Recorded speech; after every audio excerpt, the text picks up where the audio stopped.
തട്ടവുമായി ബന്ധപ്പെട്ടതാണല്ലേ മുസ്ലിം സ്ത്രീകൾ തട്ടം ധരിക്കുന്നു. തട്ടം ധരിക്കുന്ന യഥാർത്ഥത്തിൽ മുസ്ലിങ്ങൾ മാത്രമാണോ? ആണോ? നമ്മുടെ നാട്ടിൽ വേറെ ആരെങ്കിലും തട്ടം ധരിക്കുന്നുണ്ടോ? ആരാ?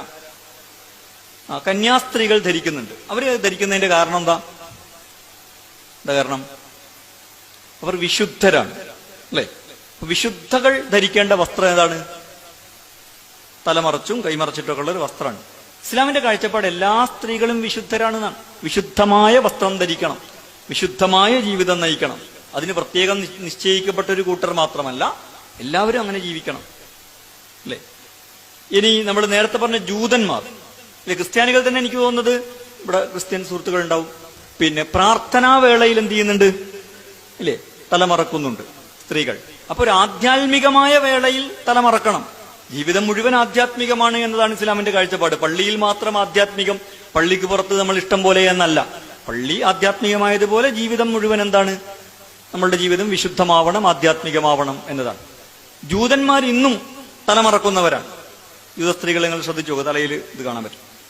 അപ്പോ എന്തിനാണ് ഇത് ചെയ്യുന്നത് അല്ലെ? സ്ത്രീ ശരീരം പുരുഷ ശരീരത്തിൽ നിന്ന് വ്യത്യസ്തമാണ്. സ്ത്രീ ശരീരത്തോട് പുരുഷന് ഒരു മനസ്സ്, കണ്ണ് ഉണ്ട്. അപ്പൊ അതിനെ മറച്ചു വെച്ച് സ്ത്രീകൾക്ക് എന്ത് ചെയ്യണം?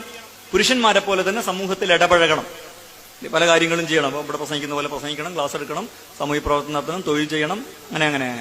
അങ്ങനെ ചെയ്യുമ്പോൾ സ്ത്രീ ശരീരത്തെ കൃത്യമായി മറച്ചു വെച്ചാൽ അവരെ നമ്മളൊരു സ്ത്രീയ ഒരു വ്യക്തിത്വമായി, ഒരു ഡോക്ടർ നമ്മൾ ഡോക്ടറായി, ഒരു പ്രഭാഷകയായി, പൊതുപ്രവർത്തകയായി മനസ്സിലാക്കും. ഇല്ലെങ്കിൽ പുരുഷന് പ്രകൃതി തന്നെ നൽകിയിട്ടുള്ള സ്ത്രീ ശരീരത്തോടുള്ള സമീപനമുണ്ട്. അത് പ്രകൃതിയുടെ സന്താനോൽപാദനമൊക്കെ ബന്ധപ്പെട്ട ആവശ്യമാണ്.